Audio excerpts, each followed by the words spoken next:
여러분 교재 보시면 교재 역전발생법이 있고 강제연결법이 있고 그렇습니다.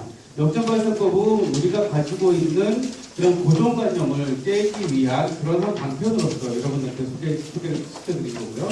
그 다음에 강제연결법 같은 경우에는 강제연결법은 징검다리를 이용해서 아이디어를 타고 넘어가는 겁니다. 그런 경우에는 시리즈의 여러 가지 문제 해결 솔루션 도출 방법 중에 40가지 발명 원리가 있는데, 그 40가지 발명 원리를 가지고, 그것을 기반으로 해서 다른 아이디어를 강제로 도출해내는 그런 방식들이 있습니다. 그래서 그런 것을 훈련하기 위해서 이제 두 가지 정도를, 일반 아이디어 도출 방법입니다. 요거는 이제, 올스건이나 프랑스나 이런 분들이 많이 사용하는 그런 방법 중에 하나인데, 아까 이제 다른 분이 이게 트리즈 문제 해결 방법론이 맞냐 물어보시는 분이 있어서 잠깐 설명을 드리면 트리즈에 해당하는 트리즈반의 그런 문제 해결 기법이 아니고 그런 일반적인 아이디어 도출 방법을 차용을 해서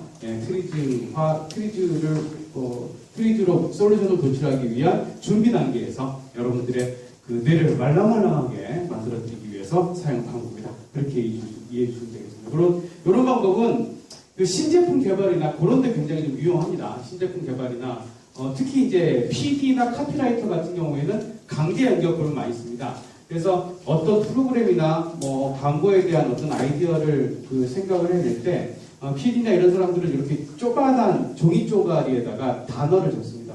나비, 비행기, 코끼리 이런 단어들을 적고 주머니에 넣고 다니다가 내가 하얗다 이렇게 하고다가 하나를 딱 뽑습니다. 하나를 딱 뽑아서 그거를 보고 그것과 관련돼서 아이디어를 도출하는 그런 방법들을 많이 쓰기 때문에 강제연결법도 굉장히 유용한 문제 도출 방법입니다.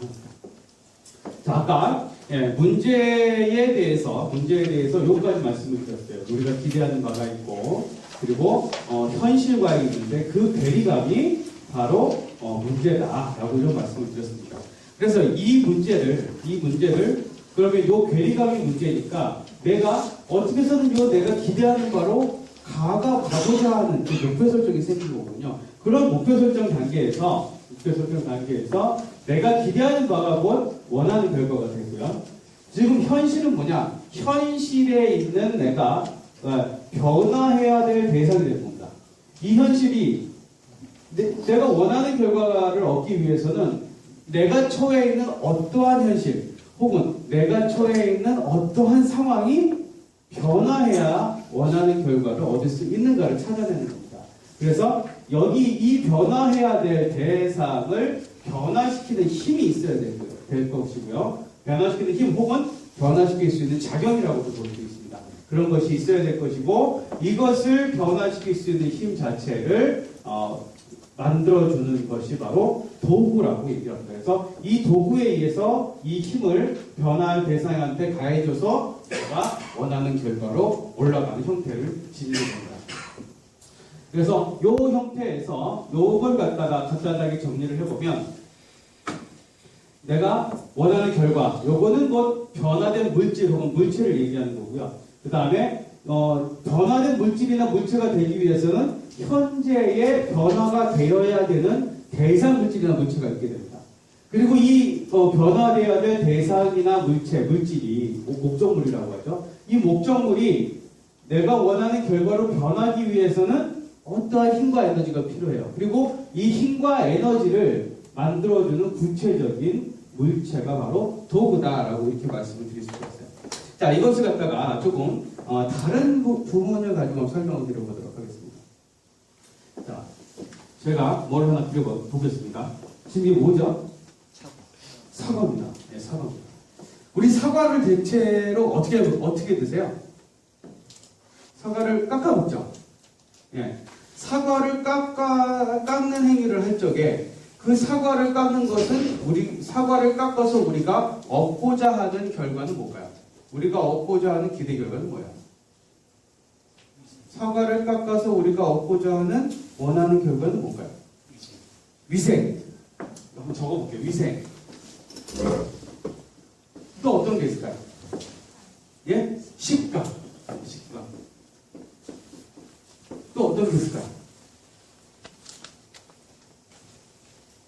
네, 이 정도 생각나세요? 자, 위생이나 식감은 우리가 사과를 먹었을 때 나타나는 현상입니다. 그죠? 네, 먹었을 때 나타나는 현상입니다.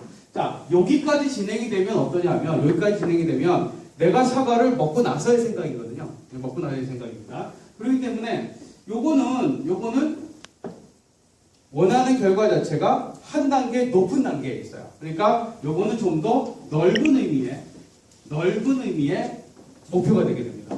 근데 목표가 너무 높게 잡히거나 목표가 너무 폭넓게 잡혀버리면 아무런 해결책도 얻을 수가 없습니다. 우리가 대체로 매년 10년이 되면 무슨 방안을 써요? 원가 절감 방안을 세웁니다. 그렇죠? 회사의 원가 절감. 예. 자, 지금부터 원가 절감 방안을 내세요라고 하면 막연하죠. 막연합니다. 그래서 어떻게 해요? 전부 다 자기 부서에서 처해져 있는 상황에서 원가 절감할 수 있는 방안들을 나름대로 막 짜내기 시작을 하는 거죠. 예.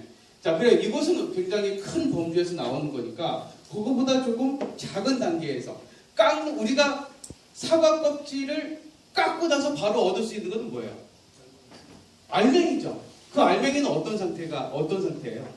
껍질이 없는 상태죠. 그래서 조금 더 그 현실화시킬 수 있는 좀 좁은 범위의 내가 원하는 결과를 찾아보면 껍질이 없는 사과가 됩니다. 껍질이 없는 사과가 내가 기대하는 바가 된다는 얘기죠.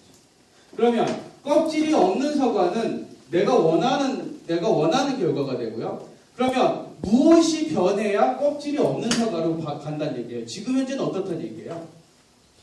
껍질이 있다는 얘기죠. 예. 그래서 지금 현재는 껍질이 있는 사과가 된다는 얘기예요. 그러면 여기에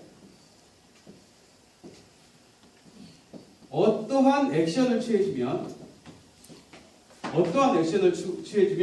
사과 껍질이 있는 거에서 사과 껍질이 없는 단계로 갈 수가 있을까요?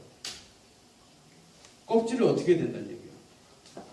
껍질을 깎기만 하면 깎는 것밖에 없을까요? 예, 그걸 총칭하는 말이 뭐가 될까요? 총칭하는 말이 제거한단 말이 되는 거예요. 껍질을 제거해야 껍질이 있는 사과에서 껍질이 없는 사과로 된다는 얘기입니다. 그래서 요것이 요렇게 가기 위해서는 사과 껍질을 제거해야 한다라고 하는 액션이 들어가는 거고요. 사과 껍질을 제거하기 위해서는 어떠한 방법들이 있느냐? 첫 번째, 사과 껍데기를 속살하고 분리시킬 수 있겠죠. 분리시킬 수 있는 방법이 있습니다. 또 사과 껍질을 어떻게 하면 없앨 수 있어요? 마모시켜도 되겠죠. 사과 껍질을 마모시켜도 됩니다. 또 사과 껍질을 없앤다고만 생각을 해보세요. 사과 껍질을 없앤다고만 생각하면 또 어떤 방법으로 없앨 수가 있어요? 예? 예, 녹일 수도 있겠죠. 용시킬 수도 있고요. 용은 열로 녹이는 거고요. 용해시킬 수도 있겠죠. 용해시킬 수도 있어요. 또 어떤 방법이 있어요? 사과 껍질을 연소시킬 수도 있겠죠. 그렇죠. 이런 방법들이 있습니다. 네. 자, 우리가 그냥 사과를 깎는다고 그랬을 때, 사과를 깎는다라고 했을 적에는 깎는 방법, 칼로 껍데기를 벗기는 방법밖에 없었는데, 그렇죠? 사과 껍질을 제거한다라고 하는 개념으로 들어가 보면 사과 껍질을 분리할 수도 있고, 마모시킬 수도 있고, 용용시킬 수도 있고, 용용시킬 수도 있고, 연소시킬 수도 있고, 이런 여러 가지 방법들이 있잖아요. 그 중에서 우리가 사과 껍데기를 분리시키기 위해 쓸 수 있는 도구는 뭐가 있어요? 사과 껍데기를 분리시키는 도구. 칼밖에 없나요? 예, 이빨도 되죠. 이빨도 됩니다. 도끼도 돼요? 도끼도 되죠, 도끼. 가능합니다. 좀 힘들긴 하겠죠. 톱도 가능하죠? 손톱도 가능합니다. 네. 이런 방법들이 분리를 시킬 수 있는 방법들인 거죠. 그러면 마모시키는 방법은 뭐가 사과 껍데기를 마모시킬 수 있어요? 예, 믹서기요? 믹서기도 껍질을 마모시킬 수도 있죠. 다만 문제는 속살까지 같이 마모되는 게 문제겠죠. 예, 믹서기도 되게 됩니다. 예, 믹서기, 뭐 사포, 그렇죠? 사포도 가능하고요. 그 다음에 뭐 그라인더도 가능하죠. 그라인더도 가능하고, 그 다음에 또 손바닥도 가능은 할 거예요, 그죠? 예, 다만 뭐가 문제다? 시간이 문제겠죠. 한 5년 문질고 있으면 없어지지 않겠어요? 예, 충분히 가능하거든요. 용융시키는 방법, 예, 용융시키는 법, 열을 가하는 방법이겠죠.